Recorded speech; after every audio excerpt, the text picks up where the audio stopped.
Cigars. Thank you for coming out. Can you just get your name, please? Matt. Matt from? Lance, Bushville. Bushville? Matt.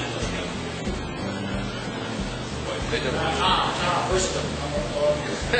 Your name? Walt. Rennie. Rob, right here now. Ed. What? Yeah? All right. Steve.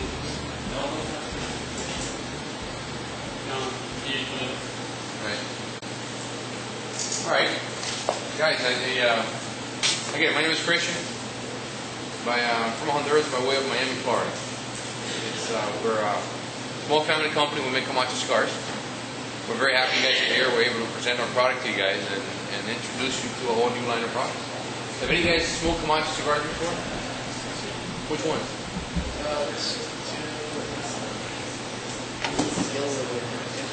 Camacho Venom, right? Yeah. Hey, how you guys doing? Good. And your names? John. John? Carl. Carl. All right. Have you guys tried Camacho cigars before? Yeah. Which ones? The 1066? Right. Yeah. I don't remember, but they were pretty good. Oh yeah, good, thank you. What about the rest of you guys? Which ones have you had? Has everybody here had the 1962 before? Oh yeah? Hopefully we'll be able to introduce you to a whole new line of products. I want to go over the entire Camacho line. So while I talk, I want you guys to try the 1962 if you don't mind. Thank you very much.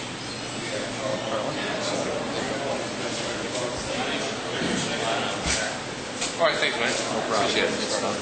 Yeah. So, Camacho Cigars is a company that really, the Camacho Cigars itself was founded in 1959, but our family, we kind of merged our family's involvement. We didn't merge until 1995 when our family bought the Camacho Cigar operation, 94, 95. My father was a tobacco grower. He landed in Honduras in about 1962. He was always in the tobacco business. My grandfather was in the tobacco business. My father was in the tobacco business. And in 1962, when the embargo was established, he was invited to go down to Honduras to grow some tobacco. And back then, he used to focus on a lot of different varieties than we grow now. Especially, I guess you know with Candela tobacco, the green wrappers. Candela tobacco is a Connecticut leaf that when it's done and you hang it on the barns, the fermentation barns, you put these temperature grills on the floor and you raise the temperature to 120 degrees. And what that does is it dries the leaf, but it keeps all the chlorophyll. So then you get these great leaves. And actually, let me show you. We got a cigar over here. See, this is what you end up getting. So it's a green wrapper like that, because it's filled with chlorophyll. The funny thing is, if you got one of these cigars, you took the band off, you would see how the color has changed already. Because they're very, again, the chlorophyll's in there, very, very susceptible to light. That's what affects it. Have you guys ever tried a Candela cigar before? It had like a grassy vegetable taste. Yeah, bro. I mean, I could smoke like one a week, maybe. But a lot of people love them. A lot of people swear by them. A lot of the old timers like them. Because in the 60s and 70s, that's what was very popular. Eventually, we ended up going from the Candela trade. The Candela business dies out sometime in the 70s, maybe early 80s, as the cigar trend started slowing down as well. We got more involved in the Connecticut varieties, and we got involved in the Habano varieties. Our company started off as what was called Upman International first. My father used to make the cigars for Upman International, and Upman International the brand was C. Upman. The guy was brothers with H. Upman. They split up sometime in the late 1800s. They were a Dutch family. So, the person that's with us, himself on that, he owned the brand Carl Upman. He lost that name, and that name became Baccarat. If you look at Baccarat, if you went online and you looked up the brand Carl Upman, the brand still exists in Europe, and it's basically the crest. That's the Carl Upman crest. But all he did was change the Baccarat name, or take Carl Upman out of that name and put Baccarat in there. After he does that, of course, then we get involved into a 10 or 12-year lawsuit with the Baccarat Christians, the French people. So at some point in time, the Europeans have always been after the brand. We resolved that issue as well. So once that got cleared up, we finally began to push Backward. Backward is still our best-selling cigar. And it's probably 10th or 11th in the country in sales. Fantastic. Have any of you guys here already tried a Backward? Yeah, man, it's a Connecticut wrapper. It's a mild cigar. It's got a sweet cap. Perfect morning cigar. I mean, the price, what's the price on these, man? $3. Oh, I'm sorry. $3 a stick. Yes, they are, from Ecuador. Because what happens is a lot of people, the Connecticut here in the U.S., you grow this seed here, and the way they ferment it, they don't fully ferment it because of the labor costs. So Ecuador got into the Connecticut business. The guy who started this operation, his name was David Perez. He was a botanist. He used to come up with the seeds for General Cigar that had the operation here in Connecticut. He started growing in Ecuador. Ecuador's got volcanic soil, and apparently it's pretty cloudy, so the sun never really shines very hard. So the tobacco there goes beautifully. So we buy a lot of this Ecuador Connecticut wrapper from them. We grow some of it ourselves, but we found that nothing beats the quality from these people in Ecuador. It's just great quality. It's fantastic. So this is a brand that's very dear to us. In family business, you become attached to a lot of stuff that you do.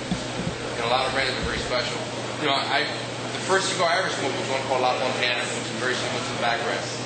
That wasn't until, I think, Thanksgiving 1992. And then it wasn't until probably the mid to late 90s when I actually learned how to smoke cigars and I really got more involved in it. And I started working with my family, with my father in 1995. It was actually June 28, 1995 I got into the cigar business. I started learning a lot about production, about raw material, about fermentation, the box factory, anything and everything that has to do with production. But I didn't know how to smoke it either. I was learning how to smoke. I was trying to figure out how to finally get the smoke to a place where I can taste it. When you blow it out your nose, you run it through your palate, you get all the flavor from it. And then you begin to understand what different types of tobaccos taste like. You got the thicker wrappers taste like this, and the thinner wrappers, but if you blend them together, they change into that. So it really becomes this cacophony of flavors until you finally figure out how to do it right and get the right flavors. So blending becomes a big part of what we do. And so every year we're always trying to come up with different blends and trying to change the way people taste cigars. Because oftentimes you get a lot of people that you smoke a lot of cigars maybe from the Dominican Republic or Nicaragua, and then you go from box to box and you realize that they sort of taste similar. So it kind of becomes a turn-off, and it's tough for you guys, I understand, for you guys to really understand. I walk into a store and see so many brands. How can you guys really understand the brand? So I'm glad you guys are giving me 20 minutes of your time today so I can explain it to you and go over one by one. I talked a little bit about background. I want to talk to you guys about the Camacho Corojo. This brand is made with a seed called Corojo. Corojo is the seed that made Cuban cigars famous. It started being grown in an area called Walt. The farm's name was Santa Inés de Corojo. It was a family named Diego Rodriguez was the old guy's name. And he would grow the tobacco. It was a traditional Cuban seed. And he would grow this tobacco in this one farm, and it kept yielding a different flavor every time. And they would take the pick of this crop, and they would replant that seed all the time. A few years go by, and people said, hey, I want some of that tobacco from El Corojo. El Corojo. So that became the name. That's where the name for that seed comes from. Now this gentleman, Diego Rodriguez, took that seed to Nicaragua and grew a lot of it during the 60s and 70s. It's very common. In 1987, well, in the late 70s, blue mold, which is this blue mold, it's airborne, and it has an immune system. It sticks to the tobacco plantation and just kills crops after crops. And no one knows where it came from. People believe that it actually arrived in Central America on the boats that would come from Cuba to Nicaragua. Because it's airborne, I guess it would stick to something. Then it got to Nicaragua and Honduras and just completely destroyed everything. This is probably in 76. Well, 76 all the way through the 80s.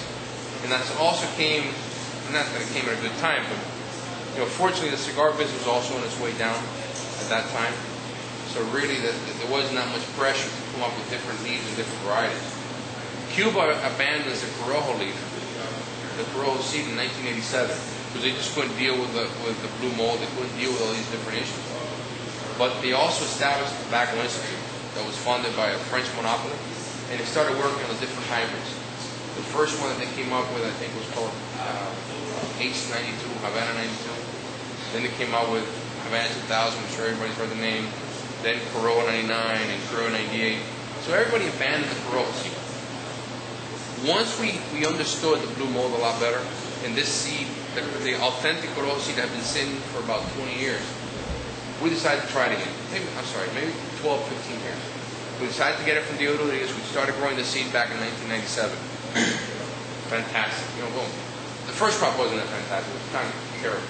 But then the next crop really got very good because we understood the right season. We understood when to grow it and how to blend it, how to ferment it. It was a seed that no one had touched for 10 years, right? And in Central America for 15 years. So we finally began to grow this thing, and we realized that this tobacco gives you a lot of body and absolutely no aftertaste. So we finally decided to launch the cigar in September 99 was the first crop. And it wasn't until June of 2000 that we understood a lot better, and that's when we launched the cigar. Camacho Corojo really is what started the whole full-body cigar trend in the U.S. How many of you guys have been smoking cigars since 2000? How about since 95? 1995? How many people started smoking cigars in 98? All right. What happened in this period of time, it's a very crucial period. That's what it's good that I asked this question. That's when the cigar boom hits. 95 to 98, which what you have is the previous boom was in 1970. So there really is a generational gap. Oftentimes what happens is when you're a child, you grew up, your father smokes, he gets up to a certain age, maybe you smoke, maybe he doesn't smoke as much, but then the children get introduced. So we do, historically, there's always been a 20-25 year gap between every single boom that there's been, and it really is a generational thing. It's pretty interesting the way it works. So a lot of guys get introduced to the market. And there was such a variety in the 90s that when the boom finally ends in 98, 99, and we come out with this product and fresh breath, fresh air, people come in and say, man, this cigar is fantastic. It tastes differently. So what happened to our company was just something dramatic, man. The Camacho Corojo developed into something that people really like. We start selling in a lot of different places. And the brand itself, people start thinking, man, that's such a full-body cigar. Today, there are cigars that are so much stronger than this one. That this one, a lot of people tell me, oh, that's a medium-body cigar, right? I go, yeah, I gotta agree.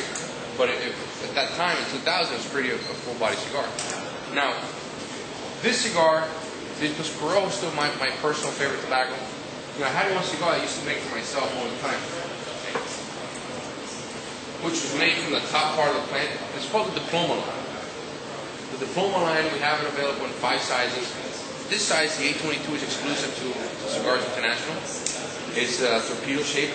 Basically what we do is we take that plant, and the very top leaf is called the corona leaf. It's called the corona, the crown, because if you think of it, if you think of the flower being here, the leaves are up top like this, so it kind of looks like a crown. Now, because this leaf is at the top, and when you start priming the leaves, these leaves are the last ones to stay on. They got all the punishment from the sun, the wind, the water, and now they're getting all the nutrients. It becomes the thickest leaf in the whole plant. So the yield isn't very much, but the leaf is very thick. So I started making cigars with that, using that as the wrapper. Which, my father would criticize me a lot for doing that because tobacco never really burns. And it's not. Oftentimes I tell people, if you get a diploma that's burning right, you probably got a fake one. Or it's a bum, put it down. Yeah, but the tobacco is usually very thick. It'll give you a nice dark color, but it's full body. But the important thing is, it's full body, it's got no aftertaste. So Diploma really is my single favorite cigar. That cigar I smoke every day after lunchtime. It can't be, I'll travel on the road sometimes, and the sales guys already know to have some diplomas for me. Joe screwed up last week, he almost lost his job because he didn't have any diplomas for me. It was terrible, man. I don't know. Cigars aren't addictive, but you're used to getting some sort of flavor all the time. And I like to try them when I'm on the road because cigars do change flavor in different markets. A cigar you smoke here doesn't taste the same as it does in California, as it does in Honduras. So I like to taste what they're like. I used to grab from the stores also because I want to see what they taste like in the stores. So that becomes the benchmark for Camacho now. So Camacho, people begin to know Camacho has a full body cigar. Because at that time, there were a lot of Maduro cigars also. Maduro was very popular during the boom. But a lot of Maduro cigars that I would taste running around in the different stores were mostly Dominican companies. And the cigars really weren't that strong. The Dominican tobacco was never known for being a full-body tobacco. So I decided to go ahead and try to use the same idea of coming out with a full-body cigar, but with a broadleaf wrapper. That's when we developed the Camacho SLR, which now we changed the box to this red box now. Camacho SLR is a full-body cigar. Has anybody here tried the Camacho SLR yet? All right, the Camacho SLR is a Maduro with a U.S. Connecticut broadleaf. And it's a full body broadleaf, so it really looks like what it's going to taste. Have you guys ever had a Maduro that just doesn't taste that strong? It happens very often, you know. Maduro, the name itself, the word means mature. So Maduro was from the top plants. The rule of thumb is the thicker the leaf, the darker it's going to ferment and the stronger it tastes. It's different with U.S. broadleaf and Mexican. You know, those two became the most popular because they ferment very dark, but they also give you a very sweet flavor. They're not very strong tobaccos. So we wanted to go ahead and make sure we use some of our Corojo filler. And once you put these wrappers on it, the taste is fantastic. It really is a good tasting cigar. You know, how many of you guys like full body cigars here? How many of you guys like medium body? A couple of guys. All right. But how many of you guys like all cigars? They're well made. That's where I should start. If they're well made, yeah. I mean, those are two things we always guarantee, man. You're always going to get a perfect draw from our products. You're never going to get it in the aftertaste. Those are the two things we focus on the most. So use draw testing machines? We do. The way it works is, good question, man. The way it works is, you know, because these guys do it all the time in the factory, you can pick up a cigar. If I'm there for 3 or 4 days, I can finally get it again. When you pick up a cigar, just by feeling the weight, you know that cigar is overfilled in there. And then the next thing you do, the trick that you guys can do all the time, is look at the foot. If you see that, when you look at the foot of the cigar, if you see that those leaves are stuck together, don't get it because it will not drop. Sometimes you feel a cigar might be hard and solid, but if you see spacing along the foot, then don't worry about it, it'll be alright.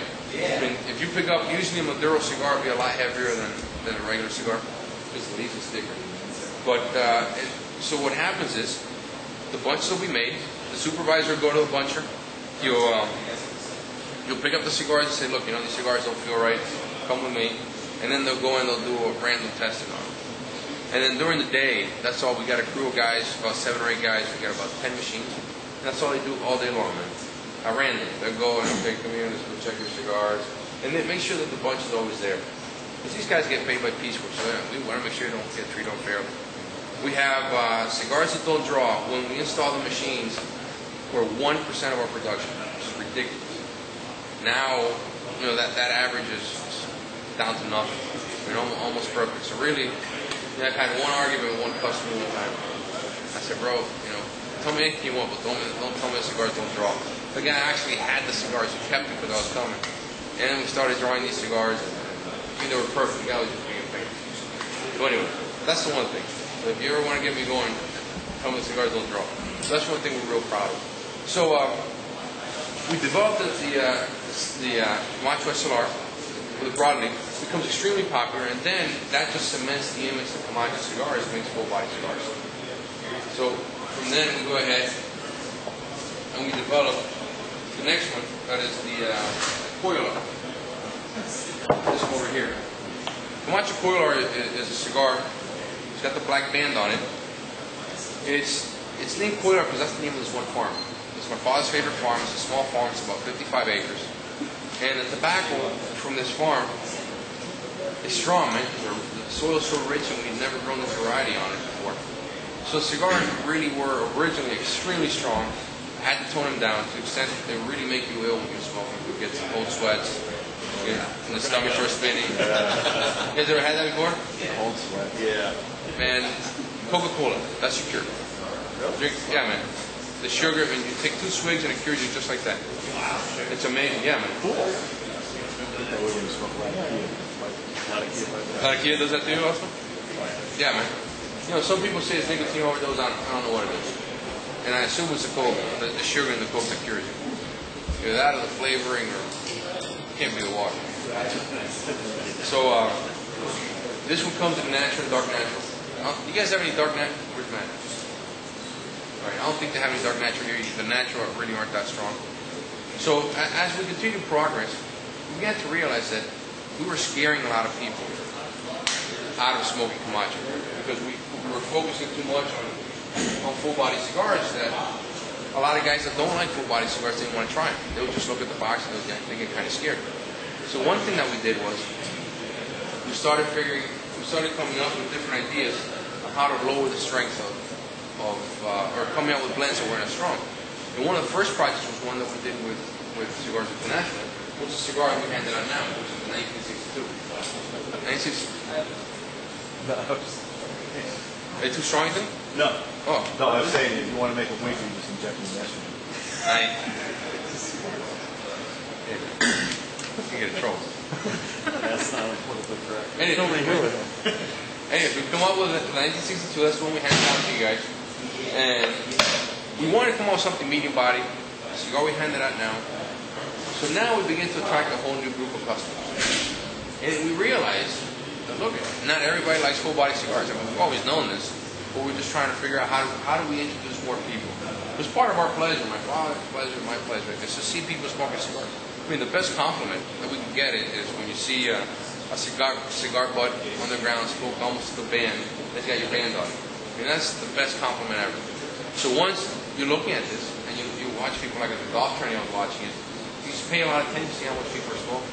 And that really is the best you can do. And if you tie it up with a good occasion, it's even better.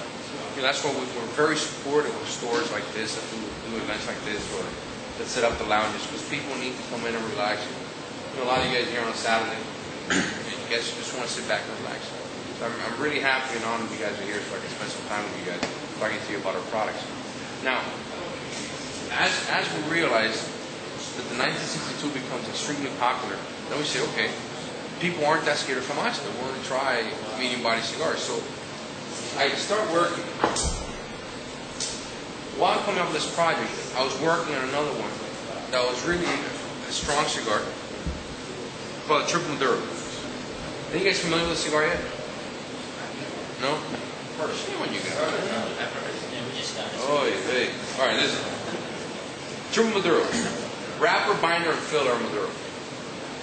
The cigar looks very intimidating. We have different sizes. We just want to bring this because a lot of people don't have good eyesight anymore. So this is a 60 by 6. So we come up with a Triple Maduro. The wrapper, the binder, and filler are Maduro. This is when I really start getting very intricate as far as the blends, and they start getting more and more complex every time. Because I want to make sure that every time you guys smoke a different cigar from Camacho, you can look out there. We got 4 or 5 different ones, or 6 different ones. You know, every time you try them, you got to make sure that when you go from brand to brand, or presentation to presentation, they taste different. So, you know, we had the blend from the first day, but it took me about 10 months to get the burn just right. Triple Maduro, all the tobaccos in are very thick, so you have to give these cigars a very good light. Once you give them good light, these cigars are going to take you for a hell of a ride. They're not as strong as they look. They really aren't that. You know, don't let the look intimidate you. Well, the cigar is good. I'm not going to tell you that it's a mild cigar because it's not. But it's more complex than it is strong. You know, there's this careful balance. And it's really hard to achieve. This careful balance of strength and flavor. I mean, you can make it too strong where you don't taste any flavor. I'm sure you guys have felt that. When you actually take a puff and it scratches your throat and you just didn't get any flavor. It's almost like when you take a slice of pizza and it's too hot, then you just screw yourself up because you can't enjoy the rest of the pizza. Same thing. So what happened here, we had the flavor was here, or the strength was here, then the flavor actually overpassed the strength to the extent that you don't know if it's a full body cigar or not, because the strength is so good, or the flavor is so good and complex. If you have not tried the Triple Maduro, I highly recommend you guys try it. You know. Then we went ahead, and last year, I mean, this one was launched in March of 2007. At that time, I started working also on the 10th anniversary. The 10th anniversary was supposed to be launched in October 2007. It was delayed 6 months. And my whole goal behind the cigar was to celebrate 10 years of growing the authentic Corojo. Because as we know so far, we're the only people that still grow this one authentic seed, the Corojo seed, the one I was telling you guys about that originated in Cuba. Unfortunately, we were unable to register the name because the U.S. government did not allow us to re-register the name that the registration expired in 1996. So we couldn't protect the name. That's why you see many brands now with the name Corojo on it. So yeah, it was a tough hit for us. We couldn't do it. We just couldn't do it. Exactly, because it's the name of the region. So we couldn't do it. So what we did with the 10th anniversary, what made it so challenging, especially for a guy like me, is I like full body cigars. So now I find myself trying to blend a medium body cigar instead of full body cigar smoking to the joint. Because I have to like the cigars I make. I really do. You know, otherwise I just won't do it. I don't need it. So what we ended up with is a medium body cigar that's creamy. And that creamy part is what I was looking for from the beginning, and it really surpassed our expectation when we had the final blend. This cigar was launched in March 2008. April 2008, the cigar was introduced. Have any of you guys tried the 10th anniversary yet? Not right now. Are you having it right now? Yeah. What do you think? I love it. You like it? Thank you very much, man. Thank you. It really was. It's about 10 months of work, man. You better like it. Yes, I like it. No, it really was a lot of work on this thing, and we're trying to get the creaminess. I always recommend people, when you're going to try a cigar for the first time, try to go for the 50 by 4.5, 50 by 5. That's the one size that I use for blending myself. That's the chassis of all our blends. So that one, I don't know what the other ones taste like, but I guarantee that one's going to taste the way it's supposed to taste. You know? So I'm joking, of course. The blend is kept pretty well on the other side. The 50 by 5 is always the best one. You know why? Because the price is usually very fair. It's a 25, 30-minute smoke. Because I know sometimes you can probably spend 10, 12 bucks on maybe a Churchill. And if you don't like it from the beginning, you gotta hit yourself over the head thinking, man, I hate it when I spent 10 bucks on this thing, now I gotta smoke the whole thing.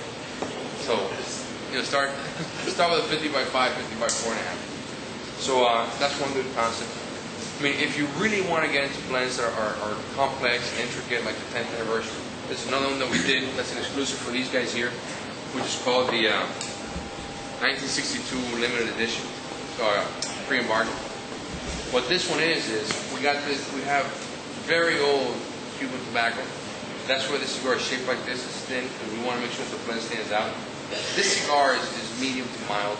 It's not a very strong cigar. The tobacco that's in it is 40-something years old. We don't have that much of this tobacco.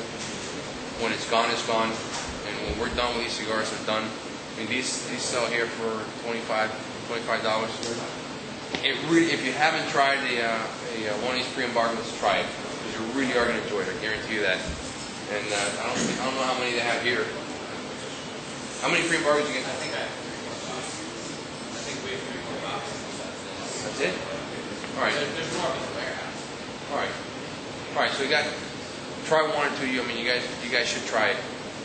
Now, every year as we're coming up with all these different blends, you know, there are about 30 or 40 blends that we never use because it takes long. You know, you take some this from that and this and that, and every year that the more brands we have out, the harder it is to come up with blends that are different. So every year I'm looking for tobacco from different areas. So you know, I wish I could tell you that this process is fun. It's not, man. I mean, it's a lot of puking, a lot of this. Because the first thing you got to do, you got to take, if you're looking for 5 or 6 different varieties, you got to smoke 100% of this variety. You're A3. So now you got to try 100% A, 100% B, 100% C. See what they taste like. Then you got to start mixing. So it really is 40 or 50 cigars a day that you smoke. Not the whole thing. You're smoking a good amount. To the end that your palate's busted, you know. So let's say I try 50 cigars today. You know, I don't know, 15 stood out. You got to smoke 15 the next day. Then maybe 10 stood out. Then you finally get the last 5. And then of the last 5. You have about 1,000 made of each one. Then you take them with you. You got to travel with them. You got to see what they taste like in Miami. You got to see what they taste like in California, Pennsylvania. Different areas you go to, you taste them all the time at different occasions. In the morning, after lunchtime, you do it at nighttime with a drink, beer, wine, scotch. I mean, that's the fun. What's the significance of the locations? I mean, you're not shipping different cigars in different areas. Bro, you just mean like no, you travel with them. But there's a saying that goes, cigars don't make good travel companions. They get aired out. You know, the altitude is different. I mean, you can test yourselves right now. You can smoke the cigar now, take a swig of water, and the flavor's going to change. So if you get an area with a lot of moisture, cigars don't change as they do in Arizona, where it's dry. Wow. So humidity. Everything affects them. Everything. Matter of fact, a lot of people, you know, when you put perfume in the morning and you drive and you light the first cigar, the cigar's going to taste terrible. Because tobacco absorbs everything. So tobacco's going to absorb that perfume. A lot of guys like to keep the cigars in their room. I tell them, look, get them out of there. You put cologne in the morning, your wife puts cologne or perfume in the morning. All that smell is going to stick to your cigars. So you got to keep it away from everything. Try to seal them. And I'm sure Matt here would love to tell you guys the humor that seals is perfect. So you know, that's when we came up with the different blends, and we take all these things into consideration. Every little thing, every little occasion that people get into, we look at. So because we have 30 or 40 blends that we come up with every year, you know, there's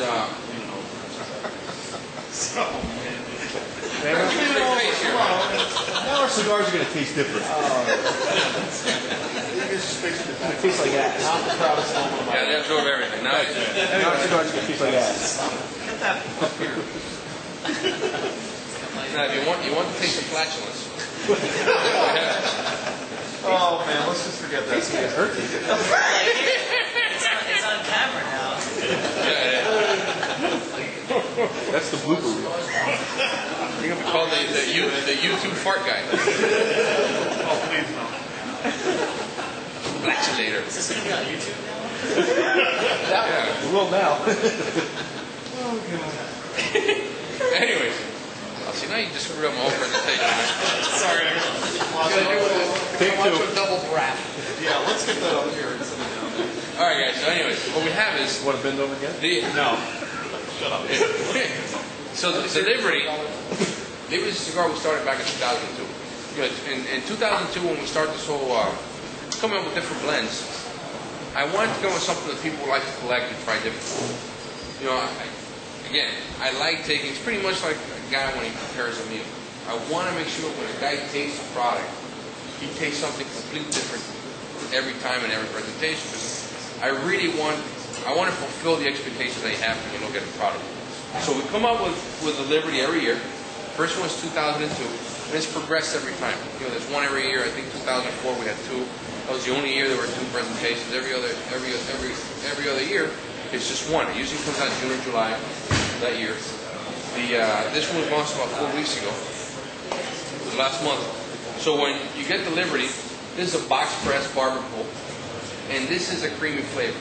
Pretty much like it was inspired by one of the 10th anniversary blends that we're working on. Liberties, we only make 40,000 of these cigars. Only 2,000 boxes are made. And these guys are very good about getting a lot of these. Now, what you guys are going to notice when you try the Liberty, you'll like it. You're going to want to look for 2007, 6, 5, 4, 3, 2, 1. And then it becomes kind of a fun hobby, trying to see what you can score with. And sometimes you go to a cigar store and a guy will recognize the box. The boxes are pretty much the same shape every time. And once you go out there and you find one that goes, hey, what year is that one? And you find that's a different year. My personal favorite of all was 2005, which had a U.S. flag on the cover. So, but you know, they change every time. This year is more medium body, creamy, which I like a lot. Again, the cigars that we did, the 10th anniversary edition, the medium body cigars that we came up with are cigars that a full body cigar smoker would like. And that really becomes the challenge. But, you know, how many of you guys are hanging out for a while? You guys stay here for a while? Most guys? Listen, come up to me and ask me questions. You know, I love to talk about whatever you guys want to talk about. This is what I love, this is what I do. It's part of my fun, and I hope that when we're sitting back there with the factory guys and we're coming up with these different blends and ideas, and I hope that translates into your experience. And that's really what we're looking for. And that's all we can ask for at the end of the day, man. So thank you very much for coming. Enjoy. Matt's going to tell you something about the special. Oh, and before I stop, actually, after I stop, we're going to start doing a trip with these guys next year to Honduras. Visit our plantations. Usually the first quarter of the year, we can get with him on the dates. It's a fun time down there. All you got to do is cover your airfare. If you love cigar smoking, this is one trip that you have to take. Whatever the airfare is, it's $1,000 to do it. It's 3 days. We cover your meals, we cover cigars, we cover everything. Once you're down there. Wow. No, listen. We use you guys as guinea pigs. You guys will be smoking a lot of cigars, a lot of different blends. We'll make a few you guys puke, hopefully. Well, if we have to. Some others will fart. So, no, part of the fun is a lot of times we'll come out with different blends and we need people to try them. And it's, you know, it's not extraordinary for a guy. Just we had one guy just completely passed out. He smoked a cigar, he passed out. But another guy was hungover, he started smoking, he puked. So you know, it happens all the time. So we use you guys for experience. So I mean, don't be so grateful because we're getting something out of you guys. But all in all, it's a good time. My goal in those trips is to change your cigar smoking experience and your impression of cigar smoking completely. So you're gonna go down there, you're gonna understand how cigars are made, where they come from, everything that goes in. You come to our operation. See, we're vertical, so we grow the tobacco, we ferment it, we make the box, we do everything. We don't depend on anybody else. But we do buy tobacco from other people, but we don't depend on anybody. So that's what makes our blend so different, and we love showing it to anybody who wants to come down there. Right? So now, I'm sorry, man. Go ahead. Let's see if we have a lot of stuff.